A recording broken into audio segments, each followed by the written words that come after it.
What is sanctification? పవిత్రులుగా చేయడము లేక శుద్ధులుగా చేయడము అంటే ఏమిటి? ఇది చాలా ముఖ్యమైన విషయం. హీబ్రూ పత్రిక 12వ అధ్యాయము 14వ వచనం ప్రకారం అందరితో సమాధానమును పరిశుద్ధతయు కలిగి ఉండుటకు ప్రయత్నించుడి. పరిశుద్ధత లేకుండా ఎవడునూ ప్రభువును చూడడు. పునర్జన్మ ద్వారా మన స్వభావము నిర్దోషినిగా తీర్చడం ద్వారా మన స్థానము, దత్తత చేసుకోవడం ద్వారా మన స్థితి, పవిత్రము చేయడం ద్వారా మన లక్షణము మారుతాయి. పవిత్రీకరణ నిర్దోషినిగా తీర్పు పొందిన జీవితం యొక్క ఫలితాన్ని చూపుతుంది. మన రక్షకుడు పవిత్రుడైనందున మనము పవిత్రంగా ఉండాలి. తండ్రి వలన ప్రతిష్ఠ చేసుకునుట యోహాను సువార్త 10వ అధ్యాయం 36వ వచనం ప్రకారము తండ్రి ప్రతిష్ఠ చేసి ఈ లోకమునకు పంపిన వానితో అని ఉంటుంది. తనకు తానే యోహాను సువార్త 17వ అధ్యాయం 19వ వచనం ప్రకారము వారి కొరకై నన్ను ప్రతిష్ఠ చేర్చుకొనుచున్నాను. తన ప్రజల వలన 1 పేతురు 3:15 మీ హృదయములందు క్రీస్తును ప్రభువుగా ప్రతిష్ఠించుడి. పవిత్రము చేయడం అనేది ప్రతి విశ్వాసి విషయంలో దేవుని చిత్తము. 1 తెస్సలోనిక 4వ అధ్యాయం 3వ వచనం ప్రకారము మీరు పరిశుద్ధులగుటయే దేవుని చిత్తము. పరిశుద్ధత, పవిత్రము చేయడము గురించి బైబిల్లో 166 సార్లు చెప్పబడింది. What is meaning of sanctification? పవిత్రము చేయడం అంటే ఏమిటి? పవిత్రము చేయడం అనే పరిశుద్ధాత్మ కార్యము. బైబిల్ ప్రకారము పవిత్రము చేయడము, పరిశుద్ధత అంటే ఒకటే అర్థము. పవిత్రము చేయడం అనే దానికి అసలు అర్థము ప్రత్యేకించబడము, టు సెట్ అపార్ట్. కీర్తన 4:3 ప్రకారము యెహోవా తన భక్తులను తనకు ఏర్పరచుకున్నచున్నాడని తెలుసుకునుడి. ఆయన తన చిత్తము కొరకు వాడుకోవడానికి విశ్వాసులను ప్రత్యేకపరిచాడు. పవిత్రము చేయడం అనే మాటకు బైబిల్ అర్థము దేవుని ద్వారా దేవుని కొరకు పాపము నుండి పరిశుద్ధంగా జీవించడానికి ప్రత్యేకపరచడము అని అర్థము. హీబ్రూ 12:14 ప్రకారము. అలాగే 2 తిమోతి 2వ అధ్యాయం 21 ప్రకారము ఎవడైనను వీటిలో చేరక తన్ను తాను పవిత్రము చేసుకుని ఎడల వాడు పరిశుద్ధపరచబడి యజమానుడు వాడుకొనుటకు అర్హమై ప్రతి సత్కార్యమునకు సిద్ధపరచబడి ఘనత నిమిత్తమై పాత్రై ఉండును. ప్రత్యక్ష గుడారము దాని లోపల భాగాలు పరిశుద్ధపరచడాన్ని గురించి బైబిల్ చెప్తుంది. మనుషులు, భవనాలు, పొలాలు, ప్రథమ సంతానము, దేవాలయము, యాజకులు, దేశము. నిర్గమ 49 ప్రకారము, లేవి 27:14-16 ప్రకారము, సంఖ్యాకాండం 8వ అధ్యాయం 17వ వచనం ప్రకారం. అయితే ఇది విశ్వాసులకు 2 అర్థాలు ఇస్తుంది. మొదటిది పాపానికి దూరం కావడము, రెండవది దేవుని కొరకు తమను ప్రత్యేకించుకొనడము. అలాగే what is the author of sanctification? పవిత్రము కావడానికి కారకుడు ఎవరు? త్రిత్వము, ట్రినిటీ. తండ్రి అయిన దేవుడు 1 తెస్సలోనిక 5వ అధ్యాయం 23-24 ప్రకారము సమాధానకర్తయగు దేవుడే మిమ్మును సంపూర్ణంగా పరిశుద్ధపరచును కాక, మీ ఆత్మయు జీవమును శరీరమును మన ప్రభు అయిన యేసుక్రీస్తు రాకడయందు నిందారహితముగాను సంపూర్ణముగాను ఉండినట్లు కాపాడబడును గాక. అలాగే రెండోది కుమారుడైన దేవుడు ఎఫెసీయులకు రాసిన పత్రిక 5వ అధ్యాయం 26వ ప్రకారము ఆయన ఉదక స్నానము చేత దానిని పరిశుద్ధపరిచి పవిత్రపరచును.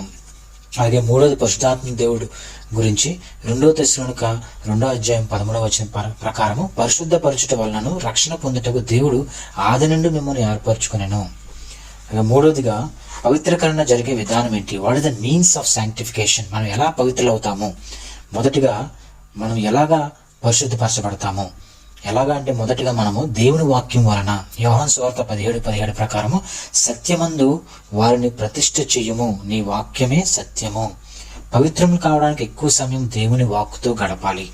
అది కడిగి మనల్ని పవిత్రపరుస్తుంది. పాపాన్ని బయలుపరిచేది. కొత్త నిబంధన గ్రంథంలో 21 జాబితాలుగా 202 పాపాలు రాసి ఉన్నాయి. దానిలో 103వ ఒక రకమైనవి. రక్తం వలన, మొదటి దేవుని వాక్యం వలన, రెండోది రక్తం వలన. హీబ్రూ రాసిన 13:12 ప్రకారం కావున యేసు కూడా తన స్వరక్తము చేత ప్రజలను పరిశుద్ధపరచుటకై గవిని వెలుట శ్రమ పొందెను, వెలుపుట శ్రమ పొందెను. మూడోది శిక్ష వలన. హీబ్రూ 12:10-11 వారు కొన్ని దినముల మట్టుకు తమకు ఇష్టం వచ్చినట్లు శిక్షించరు గాని మనము తన పరిశుద్ధత పాలు పొందవాలని నీతి అయిన సమాధానకరమైన ఫలమిచ్చును. అలాగే నాలుగోది దేవునికి అప్పగించడం వలన. మనం పరిశుద్ధులం అవుతాము. అలాగే మనలో మనము 2 కొరింథీ 7:1 ప్రకారము, ప్రియులారా మనకు ఈ వాగ్దానంలో ఉన్నవి కనుక దేవుని భయంతో పరిశుద్ధతను సంపూర్తి చేసుకొనుచు శరీరమునకు ఆత్మకును కలిగిన సమస్త కల్మషం నుండి మనము పవిత్రులుగా చేసుకుందుము అని రాయబడింది. సో మొదటిగా మనం ఎలా పవిత్రపరచబడతామంటే, మొదటి దేవుని వాక్యము, తర్వాత యేసు రక్తము, అలాగే శిక్ష వలన, దేవునికి అప్పగించడం వలన, మనల్ని మనం పవిత్రపరచుకోవడం వలన. టైమ్ ఆఫ్ ఆర్ సాంక్టిఫికేషన్, పవిత్రీకరణ జరిగే సందర్భం. దీని గురించి వివిధ రకాలైన తలంపులు ఉన్నాయి. కొందరు దీన్ని మారుమనసు ప్రత్యామ్నాయంగా చేస్తూ విశ్వాసం ఉంచిన క్షణమే ఇది జరిగిపోతుందని అంటారు. ఇది కృప వలన జరిగే రెండో కార్యమని కొందరు నొక్కి చెబుతారు. ఇది మారుమనసు పొందడం వంటిది కాదు, పాత స్వభావాన్ని మార్చే ఒక పోరాటంతో కూడిన కార్యమని అంటారు. మరికొందరు పవిత్రీకరణం అనేది తక్షణం జరిగే కార్యం, కొనసాగే కార్యం అంటారు. వ్యక్తిగతంగా లేఖనాలు చదవడం ద్వారా నేను నమ్మేది ఏమిటంటే, ఈ 2 కార్యాలు దానిలో ఇమిడి ఉన్నాయి అనేది. మొదటిగా మారు మనసు కలగడంతో పాటు వెంటనే కలిగే కార్యము.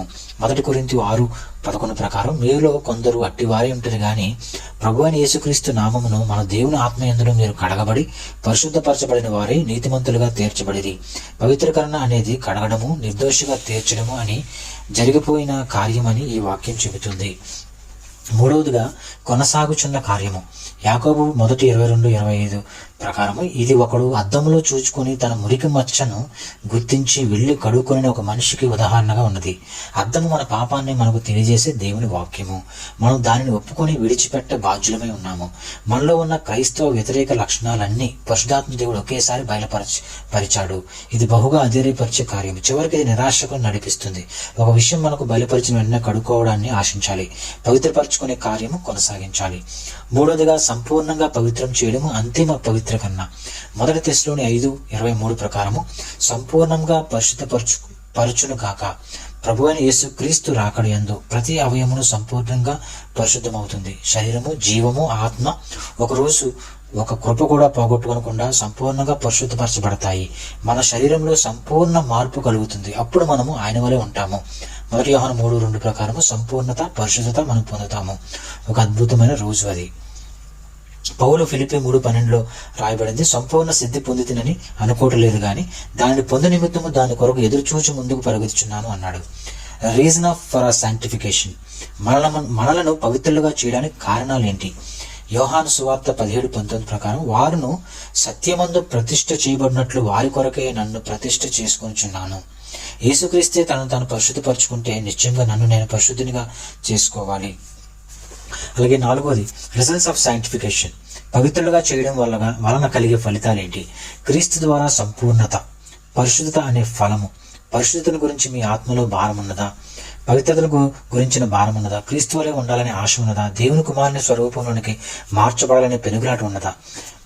అలాగే పవిత్ర జీవితం కొనసాగించడం ఎలా? How to retain sanctification walk, పరిశుద్ధత వలన నీకు ఇవ్వబడిన వెలుగునకు దృఢమైన విధేయత చూపుతూ జీవించాలి. మనం ఒకవేళ పడిపోయినట్లయితే దేవుని ఎదుట ఒప్పుకొని ఆయన వెంటనే నిన్ను రక్షిస్తాడని నమ్మాలి. సాతానును ఎదిరించు, అప్పుడు వాడు నీ ఎదురును పారిపోతాడని యాకోబు 4:7 ప్రకారం మనం బైబిల్లో చూస్తాము. ప్రతిరోజు దేవుని వాక్యం చదవడంలో, ప్రార్థించడంలో, సాక్ష్యం ఇవ్వడంలో, ఇతరుల కొరకు జీవించడంలో నమ్మకంగా ఉండాలి.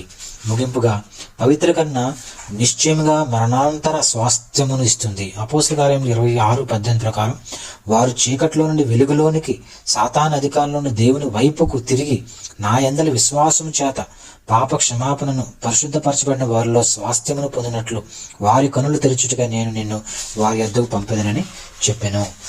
నీ బలహీనతను చూసుకుని అధైర్యపడకు, దేవుని వైపు చూసి ప్రోత్సాహం పొందుదాము. 1 తెస్సలోని 5:24 ప్రకారం, మిమ్మల్ని పిలిచివాడు నమ్మకమైన వాడు కనుక అలాగా చేయము. Thank you lord.